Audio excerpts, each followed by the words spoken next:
Once again, it is Sunday morning and time for us to gather together to worship. I have been noticing a new phenomenon in my own life, and some of you who are more white-haired may have appreciated this as well, and that is that it now appears to me that every day is Sunday. Because the weeks spin by so fast, it seems like every day is the same day. And I don't know if this is a common reality amongst men, but it seems as though here we are again. So this morning we continue with our examination of the book of Job, and we're working our way now through the speech of Elihu, which begins in Job 32 and continues all the way to Job 37, or through 37. Now, let me remind you of where we're at here, just so we have our bearings. There's a man by the name of Elihu, and he has been sitting and listening to Job and his friends. It is obvious that he has been there all along because he responds to the assertions that they make along the way. He will address both Job and his friends for the theories they put forth throughout the various rounds of speeches that they've already given. So he's clearly going to address them. So it's obvious that he's been listening to them. And we are told at the beginning of chapter 32, even before the speech itself begins, that he burns with anger, or as some translations put it, he is filled with wrath, because he believes that both sides who have been talking through the previous chapters are wrong. He believes they're both wrong. We'll see some of that even as we go along. Now, you remember I noted that there's a number of reasons I think that this speech of Elihu is included in this book. There's a number of reasons. I just focus back on two of them from last week. Elihu introduces the idea of inspiration into this discussion. The other men have been making their arguments largely from experience and theory, but Elihu wants to introduce inspiration to the situation. In fact, if you look at chapter 33 and verse 4, it says, "The Spirit of God has made me, and the breath of the Almighty gives me life." So there's a sense in which even Elihu is saying, I want to talk with you as though God is speaking, rather than just this theory that you guys are bringing up. Elihu seems to bring God's own words to the discussion. It's almost as though he's a prophetic voice in all of this. So his inclusion is along that lines. You remember that it is God who will speak immediately following this speech, and so it's almost as though Elihu is preparing us for God to speak by wanting to speak more of the words of God. And then secondly, Elihu's speech reorients the debate. He changes the focus away from Job to God, because in many respects it's been all about Job up until now. It's been Job's friends speaking about Job's problems and what they believe he should do about it because of what they think is wrong, and then he responds to that. But it seems to always be revolving around him. And Elihu, in his speech, turns that attention, reorients the conversation away from Job to something else. You'll see that as we go along.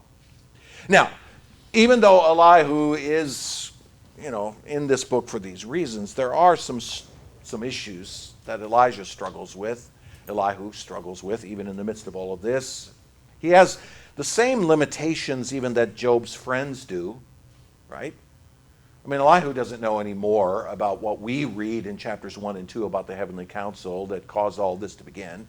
He knows none of that. He knows none of the declaration of God to Satan of the righteousness of Job. He knows none of that. So he's also laboring under the reality of attempting to make sense out of the situation without having full knowledge of everything that's been going on, which is one of the reasons why this book is in our Bible, right? We can examine it from a much higher perspective than even he can. He will make some arguments, as we will see momentarily, that overlap with Job's friends. He will unfortunately have a tendency, as all human beings will, to go down the same path that Job's friends do. And he will draw various conclusions that are significantly different from God's own reply. As we go through this, you will not see that he's utterly consistent with God. Yes, he does reorient the conversation more towards God's perspective, but he doesn't necessarily say the same thing that God says. So, as I pointed out last week, the best we can say about Elihu is that he is the curtain that rises before the main character takes the stage. He is the focus of the attention of the audience briefly, but he is not really going to be substantial to what takes place here. He says many good things, and he is interesting, and many right things, but the main character comes next. So we will make our foray then into the speech of Elihu. And the speech is actually easy to divide. It actually is fairly easy to divide. The first part of it, chapter 32, which we looked at last week, he gives an apologetic for his speaking. He actually comes and he says, I want to speak. In fact, his apologetic is really all the way to 33:8, if you look at it. It would have been better to break the chapter at 8, but nonetheless. Okay, so he makes this apologetic. He likens himself to a wineskin that's ready to burst, right? It's full of new wine and it's fermenting and the gases are building up and it's just got to be released. And so he's like, I got to say something. I have to get some words out. So he's like that. And he makes the argument that he's just as wise as these other speakers, even though they may be older, but he's just as wise as they are, he claims. So the first part is chapter 32, his apologetic. The second part of the speech then is the rest of 33, starting verse 9, and through 35, where Elihu will rebuke Job and makes his case for why Job is actually suffering. All right, so Elihu is going to try here to give a reason for why Job is suffering, and he's going to make it under the inherent justice of God. All right, we'll see as we go. And then in 36 and 37, the end of the speech, Elihu puts Job in his place before a God who is just, with a defense of the greatness and majesty of God himself. I think 36 and 37 are the best parts of this speech. All right. Now, let me, as I have been doing regularly through the course of this series, let me help you to consider something from Calvin, who you remember preached 159 times through this book over the course of 6 months. And this is from Sermon 146, which he preached from chapter 37.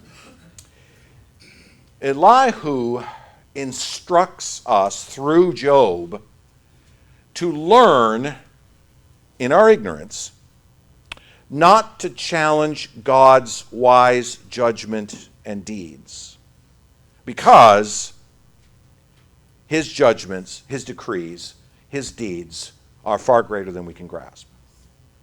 All right? Calvin makes that point in 37. We'll get to 37 eventually, but I think this point fits through the entirety of Elihu's speech. If God does not speak to us, we waste our time applying all our faculties to examining the works of God, since we will never arrive at their main emphasis. We can spend our whole lives chasing the rainbow, trying to figure out where it ends. But unless God speaks, we will never know. We cannot know.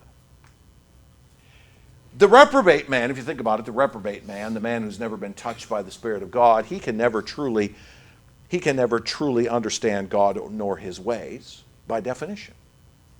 For he has been corrupted by sin. He has been so permeated by sin that his mind is incapable of understanding the things of God. This is one of the basic problems with much of the apologetics that runs through Christian circles in our day. You're appealing to reprobate men's minds with facts they cannot grasp, for their minds have been corrupted by sin.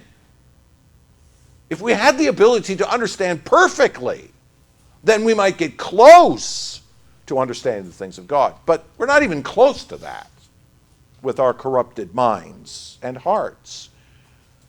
Such things are far greater than the fallen man's heart and mind. True, the regenerate man can understand the ways of God because his nature has been given eyes to see and ears to hear. And this is essential. We can spend our lives chasing around the world looking for answers, but unless God does something to us, unless he gives us eyes to see and ears to hear, we'll be just chasing the rainbow. What we need is for God to show us, to give us what we need, that we can believe the Word of God and apply it to our lives. It must be an act of God to accomplish this. We've been talking on Wednesday nights through the 1689 Confession, and in chapter 14, which is the chapter on saving faith, the confession writers assert that faith, saving faith, is the ability given by the Spirit to understand what is revealed by God in His Word. Notice how I put that. Notice how they put that. God has given us a word, and then He's given us the ability to understand it.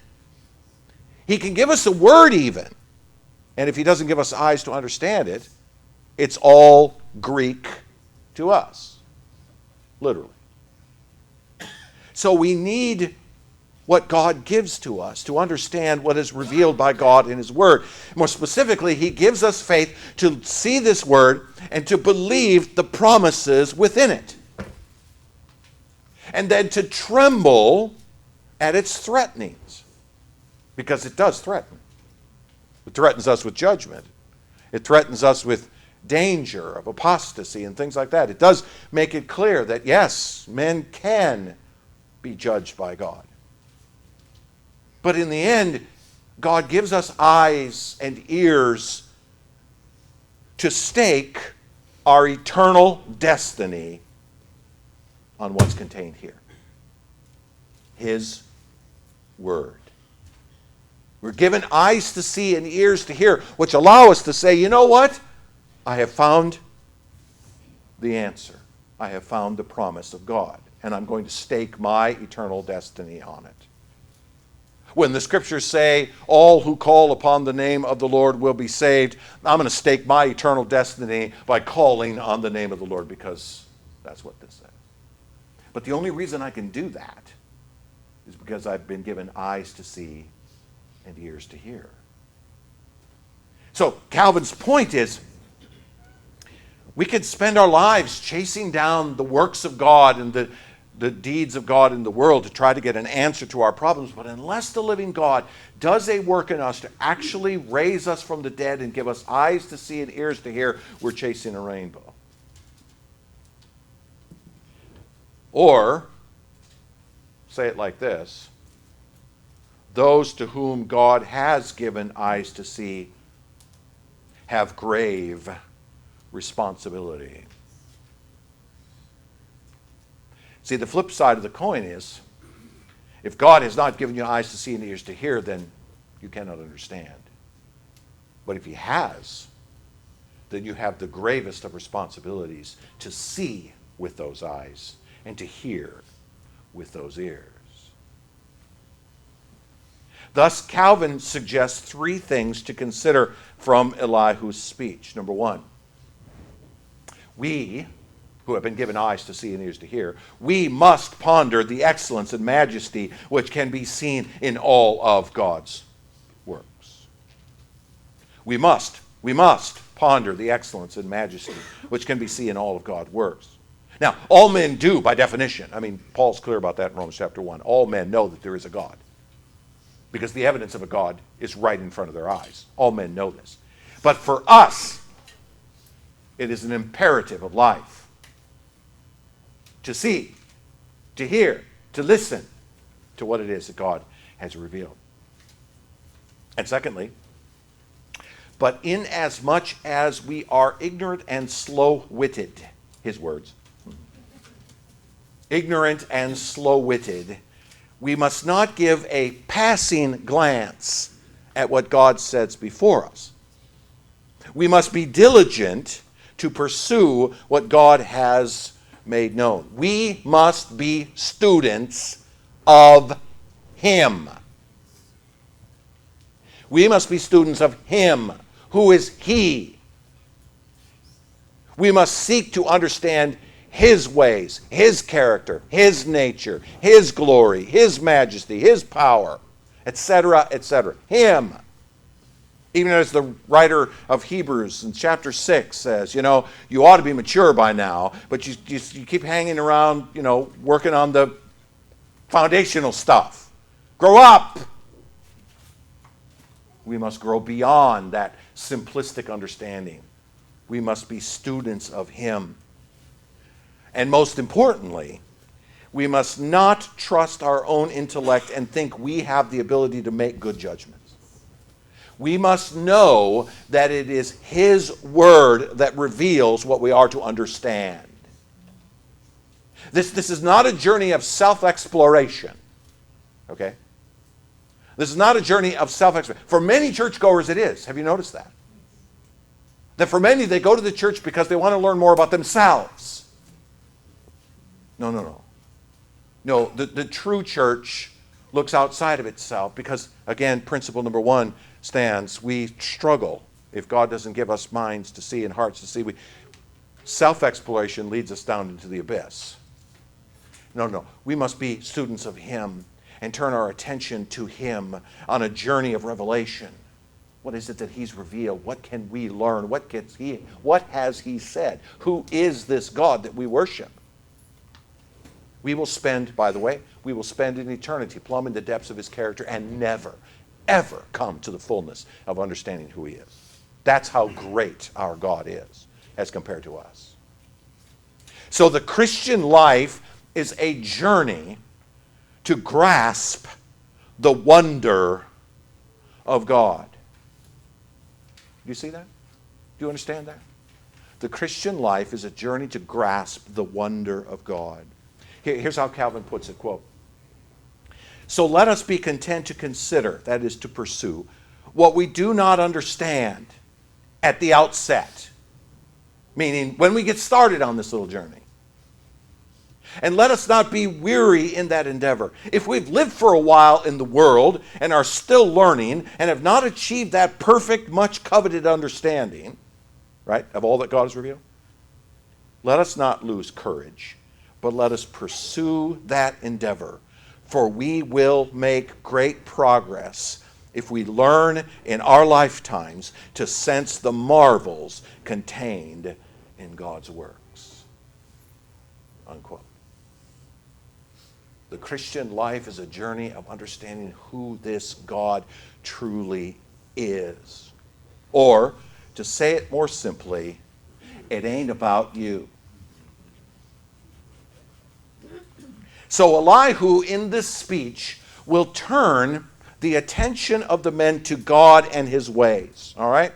That's why I said he reorients the discussion away from a simplistic description of why it is that Job is suffering. Particularly the justice, greatness, and majesty of God. He's going to turn away from the puny desire of Job and his friends to find an answer. And he's going to turn to the nature of God as the thing to be sought out. The nature of God is the thing to be sought out, even in the midst of suffering. Even in the midst of our suffering, when our natural tendency is to turn inward. Why am I suffering? How do I stop suffering? The attention should be upon Him, not upon ourselves. So that's where Elihu's going to go, seeking out the nature of God as the thing that we need to seek out. So, into the speech of Elihu we go, beyond chapter 32, which you remember is just his apologetic as to why he speaks. And we come to chapter 33 now in verse 9. "You say," okay, speaking to Job here, "you say, I am pure and without transgression. I am clean and there is no iniquity in me. Behold, he finds occasions against me, counts me as his enemy, he puts my feet in the stocks and watches all my paths. Now, you will notice most modern Bibles will put quotation marks around, single quotation marks around the part where it starts with I am pure and ends with all my paths in verse 11, because it appears that Elihu is quoting Job there, okay? You say, okay, these are your words, Job. But now notice verse 12. Behold, in this you are not right. I will answer you, for God is greater than man. Why do you contend against him, saying he will answer none of man's words? Elihu paraphrases Job's words from throughout his speeches. I think there's no direct quotation there. It's just a paraphrase of what Job has been saying. I'm righteous, I'm okay with God, I have not done anything, I'm clean and there's no iniquity, etc., right? He claims righteousness. But Job, you remember, also believes that God is ignoring his plea. One of the main two themes that have run through Job's speeches all the way through, we've seen this again and again, is that Job will claim on the one hand that he is righteous, and on the other hand say, who will take up my cause? Who will plead my case? Who will also agree with me that I am righteous? And he believes, as you remember, that he's being ignored by God. This has been a key contention of Job in his rebuttals of his friends. Why doesn't someone, God, take up my cause and defend me? Okay, so that's what Elihu is paraphrasing from Job. So Elihu's response to this in verse 12 is to say, for God is greater than man. And if you're not paying attention, you would miss it. That is the statement of the speech. Okay? There it is. His immediate reply to Job's insistence is, God is greater than you. God is greater than me. God is greater than them. God is greater than man. It's the primary response, it's in fact the primary rebuke of Elihu. In your attempt to seek answers and to find a vindicator, you have failed to understand the most basic thing. Okay, see where he's going here? Namely, God is so much greater than you that you easily miss his ways. That statement, by the way, let me say it again. I want you to think about it. God is so much greater than you that you easily miss his ways. That sounds exactly counterintuitive, doesn't it? We would think the greater that God is, the more we would see his works, right? The more powerful he is, the more majestic he is, the greater things he does, the more likely that he will get our attention, don't you think? Isn't that how we would normally think, right? I mean, if somebody does a little work, a little act of some sort, it might get overlooked. But if somebody does something really big, something really important, well, that we notice. But actually, we're blind. Because our God is so great that he has spun this entire universe into existence by the word of his mouth, and we miss it. He's so great. His works are so great that the opposite actually occurs. His power, his might, his majesty is so unbelievable that it is quite unbelievable to us. In verse 13, he says, why do you contend against him? Why do you insist that God must act like you want him to? Why do you say, verse 13, second part, he will answer none of man's words? Why do you insist that God must answer to you? You see it? You see, our tendency is to bring God down to our level. That's our tendency. That's the tendency of men. That's the tendency of religion. Bring him down to us so we can understand him, right? Go to the highest heavens, bring him down to us, put him in a box so we can observe him, measure him, ask questions of him, get good answers, solid answers, etc. See, that's exactly It's exactly what we do in the face of the fact that we cannot grasp the infinite nature of God. We are, as creatures, inclined to do exactly the opposite. Turn him into a small, finite being that we can get our hands on. That's what Elihu is saying to Job. Why are you bringing him down? Why are you trying to understand an infinite God by limiting his nature and power? Right? Just basically ignore, remove all the hard parts of God. Or what I say, ignoring the presuppositions. The presuppositions being that God is beyond our comprehension. Our tendency is to bring him down, Job, or Elihu says. That's what you're doing. But now, let's look at the rest of the speech, or the rest of this particular section. 33:14. For God speaks in one way and in two, though man does not perceive it.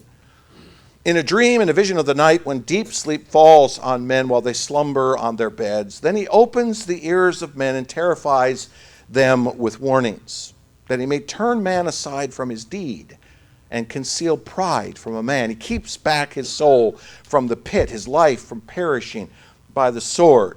Verse 29, behold, God does all these things three times with a man, to bring back his soul from the pit, that he may be lighted with the light of life. Here's what Elihu then turns and says. Okay, you're trying to bring God down to your level. All right, stop that. But he is actually now going to suggest that God is actually trying to keep Job from sinning in the future. That the real intention of all of this suffering is to keep him from falling into the pit.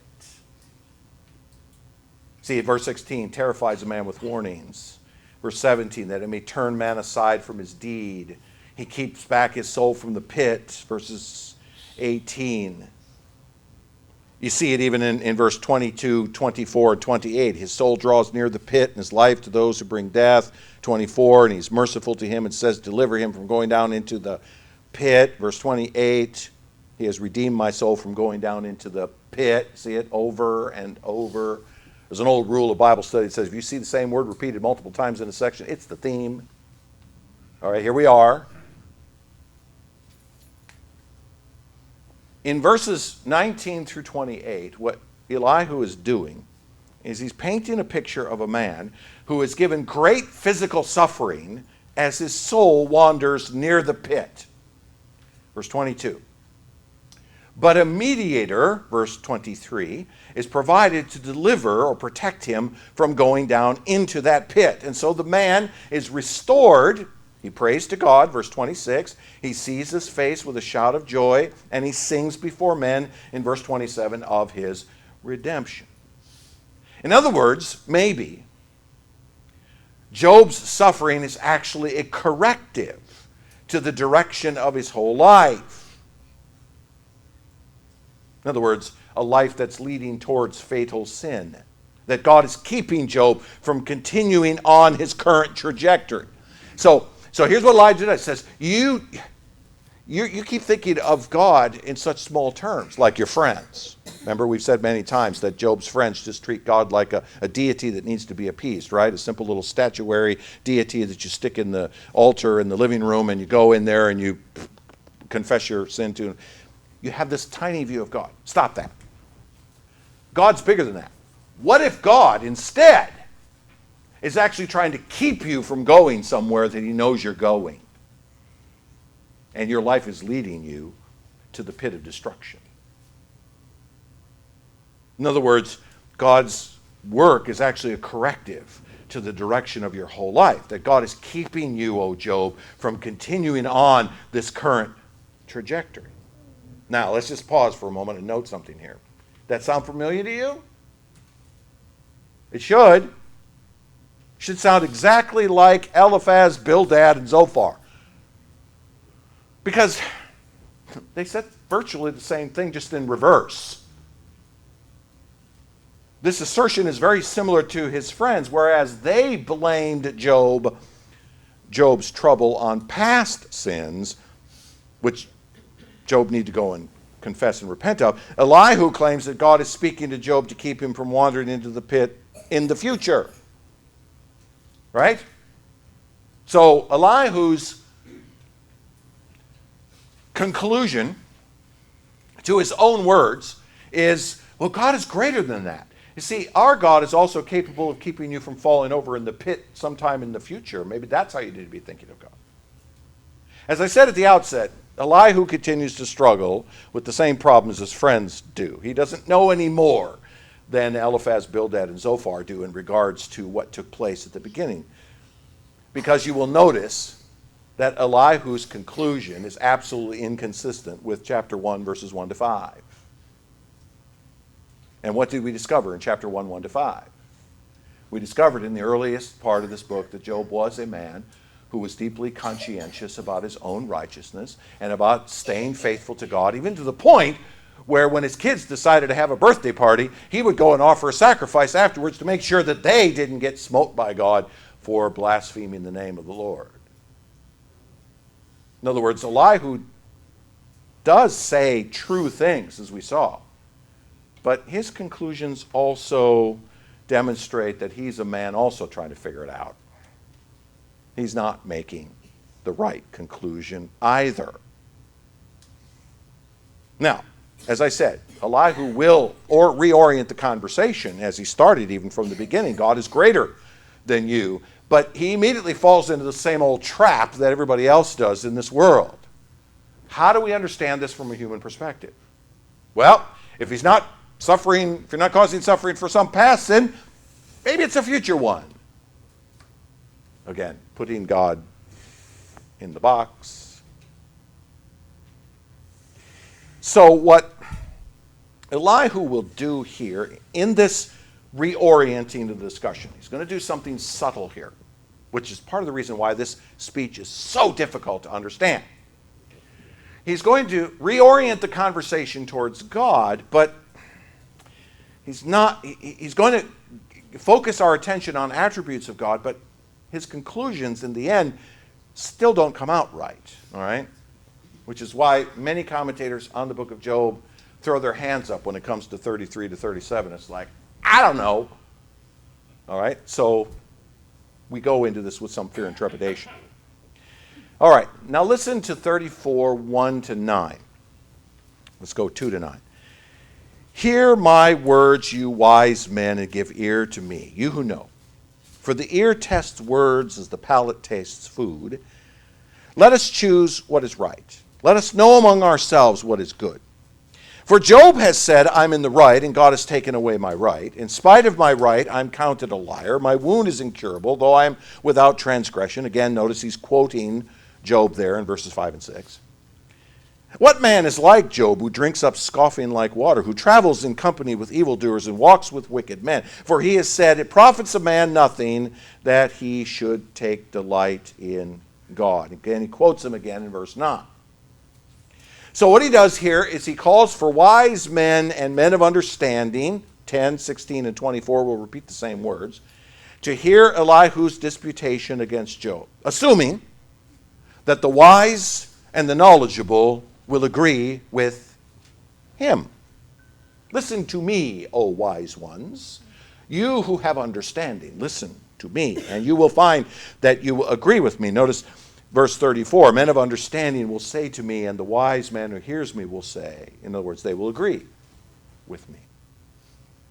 Namely, that Job's claim of innocence is wrong because, okay, he walks with wicked men.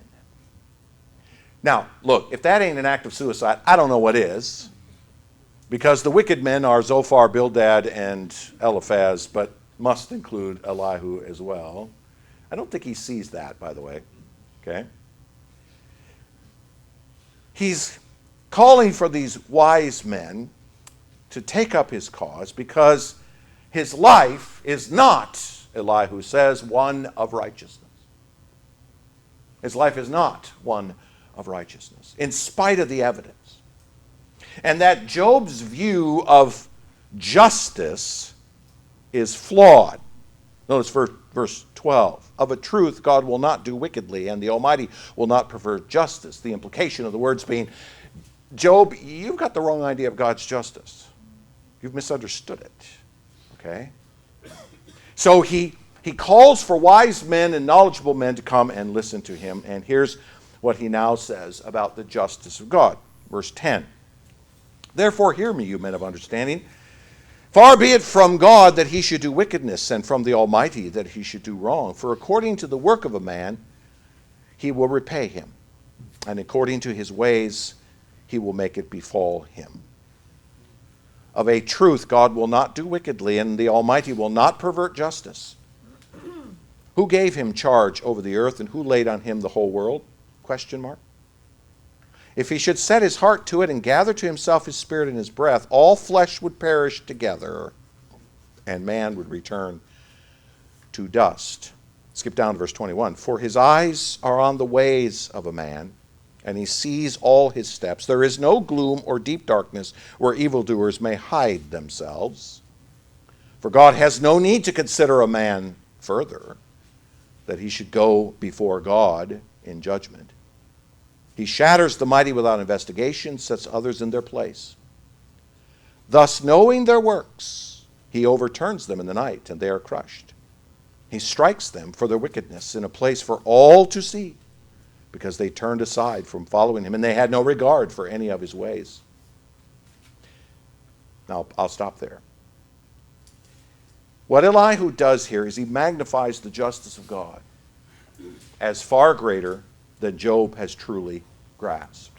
Here's what he's saying. Job, you've missed the point of God's justice. God is greater than you. You are making this claim of innocence, but you are wrong. Not for the reasons that Eliphaz and Bildad and Zophar have suggested. They don't get it either. But here's what I'm suggesting to you, Elihu says. God is far greater than you have grasped. And he says this in verse 11, which gives us the clue of this. For according to the work of a man, he will repay him. For according to the work of a man, he will repay him. God the judge will look at the total life and actions of a man and judge him accordingly. And judge him accordingly. And that is true. Men will be judged by the totality of what they have said and done in this world. Jude chapter 15 makes that clear. Revelation 20 verse 12 makes that clear. We'll come back to that passage in a minute.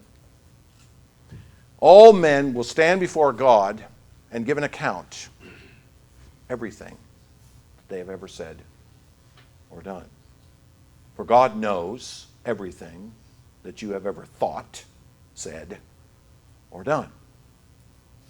Now, I will say, yes, Elihu has elevated a truth into the perspective that we need to consider here, because there's two facts that follow from the statement that he made. The first fact is this. This is God's inherent right, and it is also his nature. Verse 13, who gave him charge over the earth, and who laid on him the whole world? Who gave God the authority? No. It's inherent in him. It's part of his nature as God. And so the first fact to consider is that God will judge all men for what they have done, and it's his right to do so. But a following fact that goes with it is if God would fully exercise this inherent right, all flesh would perish together. Verse 15. See it? All flesh would perish. Verse 14. If he should set his heart to it and gather to himself his spirit and his breath, all flesh would perish together, and man would return to the dust. Man. Okay, that word, by the way, is being used in the general sense of mankind. All of the human race would disappear if God actually exercised the fullness of his justice against us. Here's what Elihu is saying. God is the perfect judge and metes out perfect justice. No one can prevail against his judgment. No one can stand before God and make an argument as to why he should be found innocent. That's the point that Elihu is making to Job. Job. It's not about some past sin you've committed. You are unrighteous by definition. All men are unrighteous by definition. That's what he's saying. And he's right. He's absolutely right about this, as I said. All men will stand before God, and no man can prevail against his justice. For he sees everything, and he knows everything, and he acts perfectly vis-a-vis his law. He knows his law, he knows it perfectly, and he knows every single time you or I have broken it, even in the slightest sense. How many sins does it take to be destroyed? One. And how many did you commit yesterday? Don't answer that. You know the answer. You see, this is the point. He says in verse 25, thus knowing their works, he overturns them in the night, and they are crushed. And then he could compare that to verse 26, where he says, he strikes them for the wickedness in a place for all to see. Now, I don't want you to miss the contrast between those two verses. Sometimes God brings his justice quietly and in the night, and no one knows it. And then there's other times when God brings his justice in a public place, in a very public place. See, I would say that it's only sometimes that the judgment of God comes in the night. But the vast majority of God's justice is going to be in a very public place when all men stand before him together. And as Christ points out, he separates the sheep from the goats. God's judgment upon men is perfect. His sovereign purposes, in his sovereign purposes, God will judge all men when he feels it is best to do so. Because again, he is God. If he wants to cast judgment upon a man in the course of this life for what he has done, he's perfectly free to do that. Remember fact number one, he is the one who can do as he wills, for he is God. If he wishes to pass judgment upon us, if he wishes to cause suffering to come into our lives as a part of his purposes of justice, he's free to do that. And no one can stay his hand.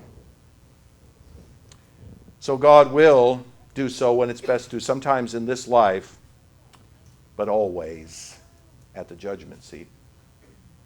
Always at the beam, right? So you'll notice what Elihu is doing here. He's elevating the character of God and applying to the situation in Job's life. Job, you're wrong. You are not a righteous man. You think you are. But you are, like all other human beings, under the judgment, the perfect justice of God. And maybe what God is doing here in this suffering isn't punishing you for some past sin, but rather to keep you from falling into the pit in the future. Now, it is essential that we pause here and insert a we know. What do we know that Job doesn't know, that Elihu doesn't know? While it is true that all men are judged for what they have done, the elect who stand before God on the judgment day, their deeds will demonstrate something unique. Their deeds will demonstrate something different. Their deeds reflect the supernatural change wrought within them by the Spirit in regeneration, in effectual call, in faith, and in repentance. They will be different. They will be different. I remember distinctly the sermon that John Piper preached back when Deb and I were living in Minneapolis and I was going to school and we were attending his church when he was preaching from something, but made just a passing comment. It was just a passing reference I think it was in Romans at the time, he made a passing reference to the story that's played out in Revelation 20, where it says that the books, plural, books are opened. And if any man's name was not written in the book, singular, he was cast in the lake of fire. And Piper pointed out that what's taking place at the judgment is that all men are having their deeds read from the books that record all of what we have done. But when the deeds of the elect are read, the Lord says, that sounds like one of mine. And it is discovered that his name is also written in the book of life. Yes, we will be judged for what we have done. All men will stand before God and be judged for what we have done in the Bible. That's clear from the New Testament. But the difference is, and Elihu doesn't get this yet, but we do. We know that yes, there is a judgment day coming. But the Lord has done something in the lives of his own to cause them to live differently, uniquely from the rest of the world. And so while Elihu's general observations of the justice of God are absolutely true, that God will take all men before him and judge them for what they've done, the difference is that those who are in Christ, their lives will reflect righteousness. See, I would contend with you that Elihu gets it wrong right here because he doesn't see that in Job. He doesn't know that yet. That's not yet been revealed yet. He's absolutely right to say that God's justice is higher than any justice about us. But the deeds of the elect that we now know, because of Christ in them, they demonstrate a visible righteousness that the rest of the world does not. This is a demonstration of the unparalleled nature of the justice of God. Whereby, yes, God is absolutely perfect in all of his justice, where he applies his law perfectly, but he also provides a way of escape for those who he has drawn to himself in Christ. I would contend with you that Job belongs in that latter category. That God has purposed him to be a man whose life demonstrates something different in him. Elihu doesn't get it. But we know it because we can see through the lens of the gospel what we see in chapter 1 of Job's life and of the heavenly counsel of God's declaration. So Elihu, again, says good things here. Yes, the justice of God is great. Yes, there's an amazing reality to this God who will judge all men. But his conclusion comes out wrong. His conclusion comes out wrong. And so he continues with his rebuke of Job in chapter 35. Now he comes and rebukes Job's presumption. You will notice that chapter 34 actually ends with this. It's the beginning of this rebuke of presumption. He says in verse 37, for he, that is Job, for he, Job, adds rebellion to his sin. He claps his hands among us and multiplies his words against God. So he's turning his attention. He's saying, listen, Job, you claim to be righteous. You're not. Again, he doesn't understand the difference between status and deed, but that's a different story. But he now looks at Job and says, you're being presumptuous. You're being presumptuous. The sin of assuming that he is right and adding rebellion to his sin. Okay, now we turn the page to chapter 35, verse 2. Do you think this to be just? Do you say it is my right before God? That you ask, what advantage have I? How am I better off than if I had sinned? I'll answer you, and your friends with you. Look at the heavens and sea, and behold the clouds which are higher than you.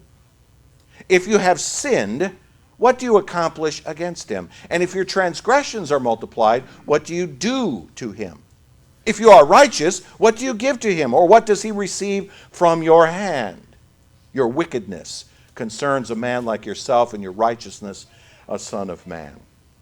Here's what Elihu is doing. He says to Job, you think too highly of yourself. You really do. You think too highly of yourself. You ought not to do that. That somehow your sin or lack thereof changes God in some way or forces God to consider you in some way. You see what he's doing here? He's saying you've been claiming somebody to vindicate you, to come to declare that you're right. What a presumptive statement to say. How dare you say such a thing? If you have sinned, what do you accomplish against him? Verse 6. If you are righteous, what do you give to him? He says, it is the height of arrogance to assert that our existence, good or bad, has any effect upon God himself.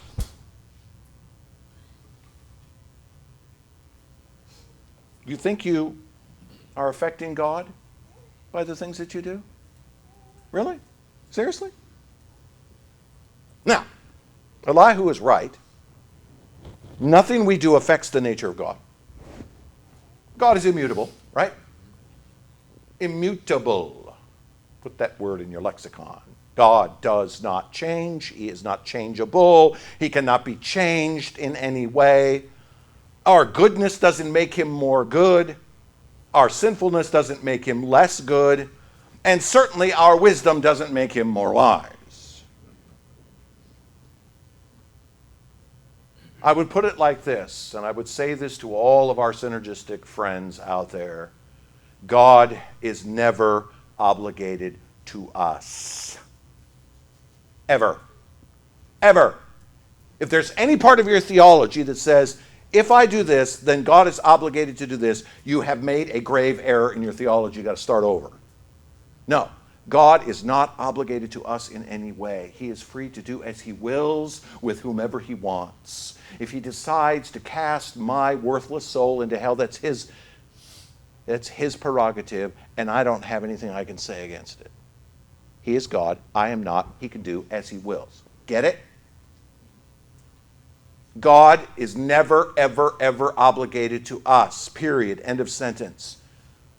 Or as I would say to our synergistic friends, your profession of faith does not obligate God to save you.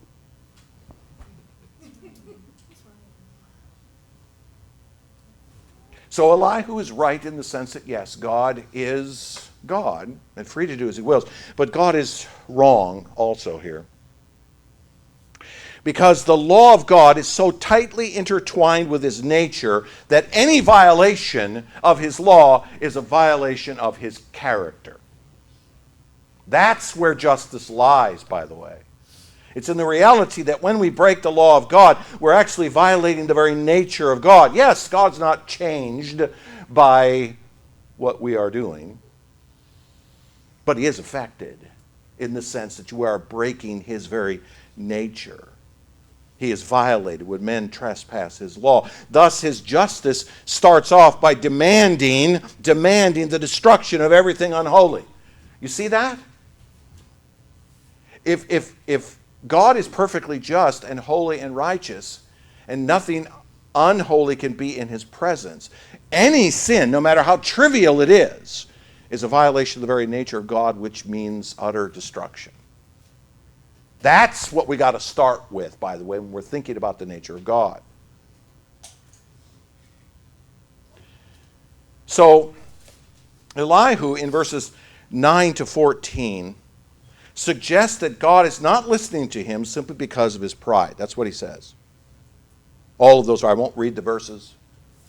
But what he basically says in those verses, here's the deal, Job. You want to know why God's not listening to you? Because of your presumption to assume that he must. In verse 13, he says, surely God does not hear an empty cry. God does not listen to you because your cry is utterly self-centered. It's all about you. He says in verse 14 that the case is before him and you are waiting for him. Really?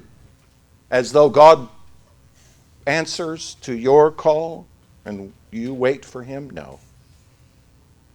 He says God is not taking up your case, A, because he is greater than you, which we've already discussed, and he doesn't need to. And B, because you think this is all about you. And it's not. And it's not. In fact, in verse 16, Job opens his mouth in empty talk. He demands answers, but he has no authority to receive it. So, what Elihu is saying to Job is, look, you got to understand something, Job. This isn't about you, okay? It's about a God who is much greater than you. He doesn't answer to you. He doesn't have to give you an answer if he doesn't want to. God is not obligated in any way to tell you why anything happens in this world. I would say that that's probably the greatest reason to believe that God will never, ever tell us why any of us were elect. He will never, ever tell us why. That's his secret counsels and none of our business. And that's God. We run around like chickens with our heads cut off, demanding answers from God. Give me an answer, give me an answer, give me an answer. But Elihu's point is, no. Job, it's not about you, and you are being presumptuous to come before God and say, I have a right to be answered. You must answer me. Now, let's pause here for a moment and say that while all that is true, Elihu has actually missed the point of the book. Okay? He's missed the point of the entire book. In his attempt to elevate the character of God and to rightly elevate his justice, Job has missed this point. When I say this, you're going to go, of course. It is God himself who has elevated Job. Right? We saw that at the beginning of the book, didn't we? We peeked into the heavenly council. Who brought up Job's name first? God did. It was God who pointed to Satan and said, have you considered my servant Job? It is God who has elevated Job to his position of righteousness. Look, Job's protestations of innocence flow from a man declared righteous by God himself. We would say to Elihu, but wait a minute. It can't be presumption if it's true. Right? It can't be presumption if it's true. In other words, here's what we do know. That although God is perfectly just, and although God is not obligated to answer to us in any sort of way, and although God can judge men in secret or out in the open when he wants to, and all men will stand before God and be judged for what they have done, all of those things being true, nonetheless, it is God who has taken up Job's case. It is God who has taken up his case. And he is doing so not to give an answer to Job, but to glorify himself. You see it? To glorify himself. Now remember I said at the beginning of the sermon that Calvin asserted, and I assert as well, that the Christian life is a journey to grasp the wonder of God. Okay? Our God is so great that we simply cannot fathom his existence, his power, his majesty, his infinity.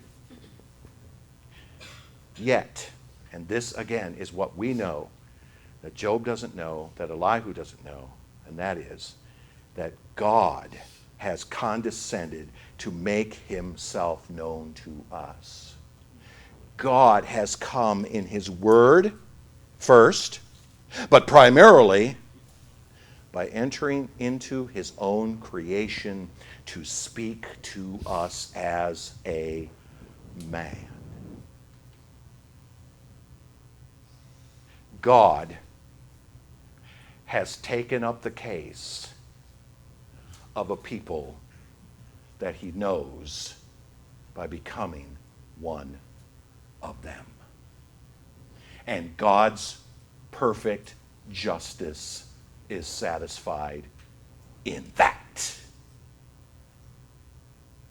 Elihu didn't know that, but we do. We know this. Yes, God, you could ignore me. Ignore me. You have every right to ignore me. And some days, yeah, I feel a little like Job, like I'm being ignored. But I step back and go, wait a minute. You have every right to ignore me, but here's what I know. You have not ignored me. You have sent your word to me. You have sent your son to me. And you have exercised your justice over me perfectly. Elihu dances close to it, doesn't he? Yeah, he gets close. He gets very close. But what's missing for Elihu is one small detail, and that is the coming of the one who would serve as both the judge and the source of mercy, so that God could be, as it is said, just and the justifier. Right? So to grasp the wonder of God, where do we look? We look into the face of Christ Jesus himself. We look into a face of a baby in a manger in Bethlehem. We look into the face of a young lad in the temple with the Pharisees. We look into the face of a rabbi walking the countryside and preaching. We look into the face of one hanging upon the cross of Calvary. We look into the face of the one who walked out of a tomb alive after being dead. We look into the face of one sitting on the seat of judgment. We look into that face and we see justice, perfect justice. And it is not presumption for us to do so. No. Because it can't be presumption if it's true. It is not pride for us to look into the face of Christ and to claim the righteousness of Christ. Because what righteousness are we bringing? None. Just his. Just his. So Elihu begins by rebuking Job for being presumptuous against the justice of God. And he gets close to getting it right, but in the end he misses the point. And so next week, Lord willing, we'll look at the rest of his speech to see where he goes from here.